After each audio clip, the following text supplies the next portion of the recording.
Ndio. Upumbavu. Kila siku naongea nao unielewe.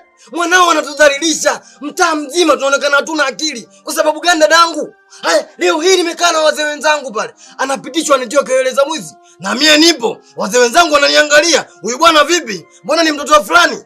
Wewe kila kukicha nakwambia dada, mrekebishe mtoto angalau hii miezi atulie. Mbona kuna miezi mingi ya kuiba? Sio huu mwezi mtukufu wa Ramadhani. Anaiba kipindi kibaya dadangu. Huu ni ujinga.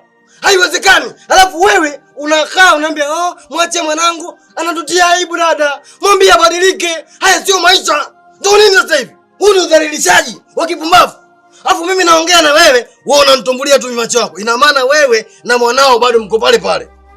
Tukubaliane tu. Sasa hivi nisizungumze chochote kuhusu mwanao kwa sababu kila ninachokizungumza wewe haunisikilizi. Unaleta mambo ya kipumbavu dadangu, badilika. Achana na mtoto yule. Anatakiwa samaki mkunje angali mbichi. Tusipomkunja leo, yanayotokea ni ulimwengu wa kumfunza. Anafunzwa na ulimwengu sasa hivi. Amekuwa chizi. Anapitishwa kelele za mwizi barabarani. Hii inanisaidia nini mimi? Mbona ongea na wewe alafu ni support? Mbona mtihani? Sasa mimi nakuelekeza. Huu ujinga siwezi kuufumbia macho. Mwanao akirudi leo, nitakachomfanya. Kama wewe umeshindwa kuzungumza naye, mimi kitu ambacho nitakifanya, hautoamini. Haiwezekani anitie aibu kila mtu.